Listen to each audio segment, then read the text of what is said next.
Welcome to the Jill on Money Show. It's Wednesday, March 8th, and we are here trying to help you make better financial decisions. And it doesn't have to be the best. We don't have to optimize you. You have a life. We get that. Things happen. And we just want to help you take the next best step. If you would like to join us on the air, go to jillonmoney.com, click the Contact Us button. There's a little box at the end of the form. It says, yes, I want to come on the air. That's wonderful. Mark does everything else. While you are on the website, a couple things to point out. First of all, you should be buying the book, The Great Money Reset. And if you haven't, come on, get on. And we have links to lots of different places where you can buy the book. So do that. And also, we have a brand new subscription service. It's called Jill on Money Live for $35, which is kind of cheap, I got to say. You will have access to quarterly live webinars and more special content that we will be rolling out. So it's very exciting. Check out Jill on Money Live. Okay, right now, let's go talk to one of our listeners. This is Kim, who is on the line from New Jersey. Hi, Kim. What's going on? So I have had a very fulfilling life in nonprofit, but been in financial survival mode. And we just got the kids to college, so there's time to think and plan. And we think we finally have a little extra money to invest. We've probably got about a 30 grand in credit card debt. And so I have a real estate side hustle that I think is going to get us some extra money. And we don't even know where to start. Wow. Wait a second. I got a lot going on here when you got a lot going on. So let's talk about this. So Kim, how old are you? 47. And you mentioned a we. So who's the we? My wife, who is a teacher, and she has a 401, she has a pension, and she can retire in 5 years. She's 50. Hold on a second. Yep. She's a teacher. She has a pension. She also has a 403B, but we're going to talk about that. How old are the kids that are in college? We're just past our first year, so they just started. Oh, twins. Yep. Oh, brother. How are you paying for college? Cash. And wow. A little bit of 529. All right. So and you'll end up depleting that 529 plan? Yeah. Okay. Sure. Got it. For sure. Okay. So your wife, she's 50. How much does she earn right now as a teacher? 100. Okay. And you have a nonprofit survivor. How much are you earning right now? Keep the side hustle on the side. So how much do you earn in your real job? 55. 55. And which is a non-increase for 10 years. Oh, brother. I know, and you're passionate and you're wonderful, and we appreciate that. But that is like, honestly, so much. My sister and I were just talking about this because she is a very good friend who like jumped the shark and left nonprofit world. Shockingly, are you ready? She's going to Goldman Sachs. Okay. But her income quadrupled. She's like, I got to put these kids through college. And that was it. She was like, I probably won't be as fulfilled, but I will not be broke either. So there's that. All right. So 100 for your wife, you 55, the credit card debt. How did that accumulate? What's the genesis of that? An event or just like you're spending more than you make? An event. Okay. How much do you think you're going to make on this real estate side hustle? It's tough in this market. I made 28 last year. I think I'm going to say 8 to be conservative. Okay. So 8 this year. And are you making minimum payments on the credit card debt? Yes. Well, yes. Okay. I'm trying to do better than that, but yes, all right. I can. Right. And do you guys own a home or do you rent? We own. Okay. Tell me about the house. How much do you figure it's worth? It's worth $400. Okay. Do you have a mortgage outstanding on it? Yes. It went up $100,000 during COVID. Oh, the value of the house? We refinanced, yeah. Okay, that's awesome. How much is the house? How much is the mortgage, the outstanding balance on the mortgage? I'd say $260. What was the interest rate that you refied to? 4.25%. 4.25%. This is a 30-year fixed? Yes. Besides that credit card debt, car loans? Yes. I knew you were going to tell me that. How much and what's the rate? I would say 45 total for 2. The interest rate? I'd say 7. And I'd say probably redoing everything with cars in like 3 years, getting the credit score up. Whew. Okay. Now let's talk about assets.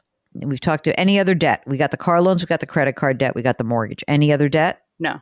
Okay. Good. That's good. forgetting about that credit card debt right this second. If you're making 155 together, how is your cash flow? Like you pay for your house, you pay for the car loans, you live your life. Can you live on that 155? Yeah, for sure. And if we got rid of credit card debt, that's like half our income. That's like half our situation. Right. It's so annoying, right? You kill yourself for this. And let's talk about money that you guys have saved. She has a 403B? 401k, I think, or a pension. But she is also money in this retirement account, not the pension, like in addition to the pension? Small, yes. I don't know the amount. She said small. I don't know the amount. What do you think small? Like, give me an idea. I have no idea, honestly. Small 10? We got to find out. Okay. So we're going to find out what's in there. Okay. Any other money? Money in the bank? Anything? No. Okay. And no old retirement account for you? Tiny union account, but probably $100 a month when it gets cashed out. All right. So here you are. It's like you're 47 and 50. And do you have any school loans in your own names? No. And you're not assuming any school loans for these kids? No. How much are how are you paying out of cash flow for college? 16 on our side, I think. Can't we have these kids take some loans? Like you could use that 16 grand. No, they are. All right. Mark, I need help. Because I'm about to like drop the hammer on poor Kim and her wife. So right now, if we had to come up with a way, if you had to look at your spend, you are only able to you have only been making minimum payments. I'm sort of halfway thinking about, I want to know how much money is in her retirement account at work, but there's not like a great way to solve this problem. I mean, the easiest way to solve the problem is to tell the kids we need we'll see you senior year. You're going to take out more loans for sophomore and junior year, and we need this money to pay down our credit card debt. There's like all the like what ifs, like what if you had refinanced and we got some money out, like that would have been good, but we don't have that. So, I mean, the best way to deal with this is to go through your budget with a fine-tooth comb, work as much as you can with the side hustle, pay down more on your highest interest credit card debt, work your way down. But there's not like a silver bullet here. No. If interest rates were to drop in some dramatic way in the next couple of years, we might maybe think about refinancing the house again, but that's not an option. So at this point, I think it's really about scouring through this money you spend, finding ways for you to direct more money towards the credit card debt, working your way down. Now, if you have like a bonanza year in real estate, right, then you can start whatever you make that's extra, make sure you just pop it down on your credit card debt.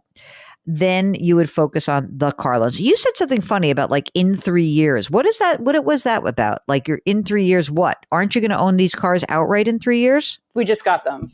But I think that the credit score situation would be better. It's not going to be like a bonanza, but I think that the interest. But this is not a car loan. These are leases? No, they're car loans.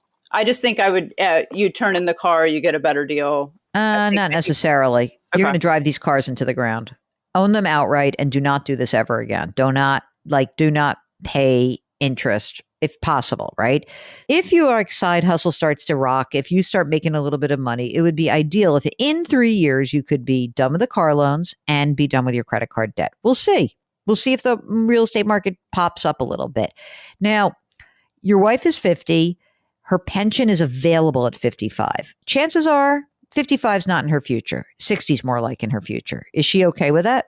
Yes. Or she would get another job. Yes. Yeah, but like the pension benefit gets better and better. It doesn't max out. I mean, it is, if she's in the system for 27 years, usually they max out at 35 years. But, we could take a look at that.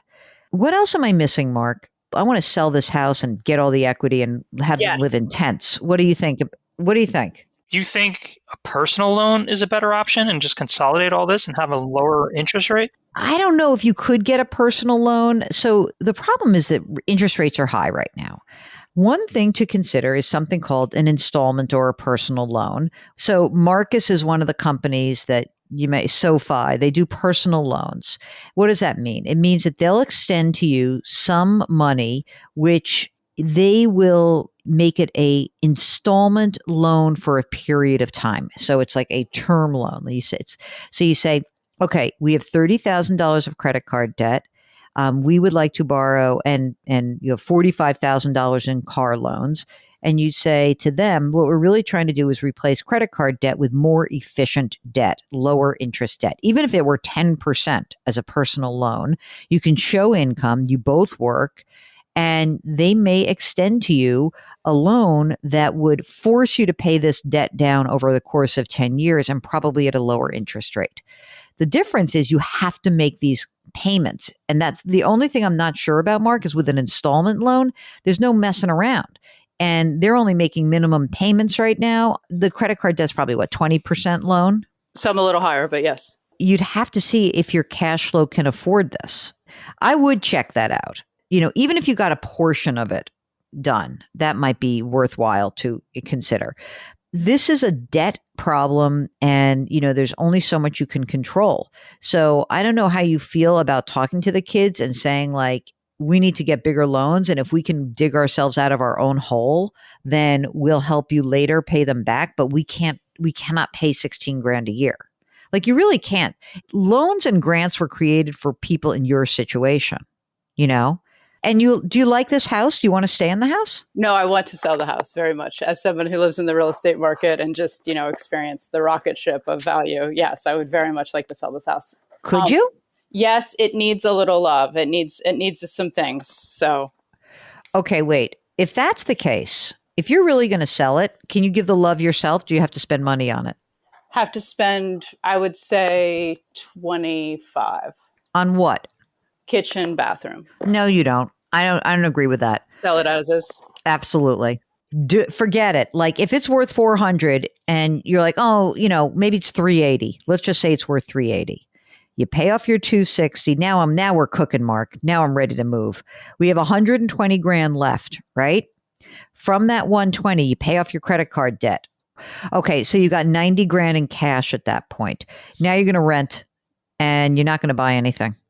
And you're going to chill out, and you're going to get these goddamn kids through college. You're going to build up your practice, and you'll see whether or not you want to buy eventually. Now is not the time to buy, actually. Correct. Unless you like ran into something head on that was like someone's giving you a gift. But you're in the business now. So do a long-term rental, which is actually now is a good time to do a long-term rental, like a 2-year deal or something, or 3-year deal. Sign something and get out of this debt spiral. Get out of it. If you do this and you end up with 90 grand in cash, then we're talking about, like, what do we do with that? I'm not even going to tell you. You and I are going to stay in touch, because then you're going to come back on the air and tell us what, like, you've actually done it or not. Absolutely. But I think that is the best scenario. Would your wife agree to that, you think? I think so. In a year maybe.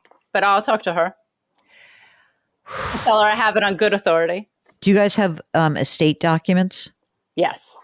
What about insurance? What about life insurance on her? Life insurance, disability insurance, all the things. Okay.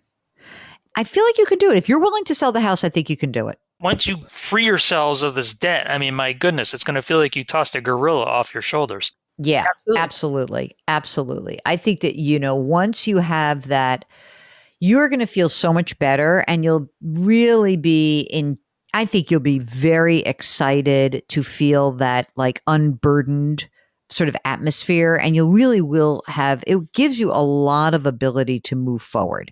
And look, maybe you're going to turn your like, sort of say, like, oh, well, my main gig is actually real estate, and I have this other side hustle, which is like a little job over here for 55 grand.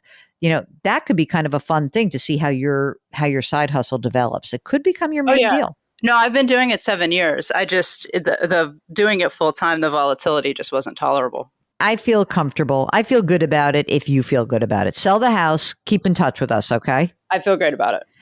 Okay, if you, like Kim and her wife, need to help yourselves find a way out of some debt, out of a bad situation, then what you need to do is get in touch with us. Go to JillOnMoney.com, click the Contact Us button, let us know if you'd be willing to come on the air. Hey, while you're there, sign up for the free weekly newsletter. Mark puts that out every single Friday, and it's amazing. We also have a ton of other stuff on the website, podcast, blog, video, resources, a lot there that you can access. So check it out.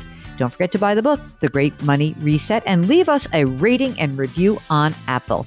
Do something nice for someone else today. Change your work, change your wealth, change your life. Thank you for listening. We'll talk to you tomorrow.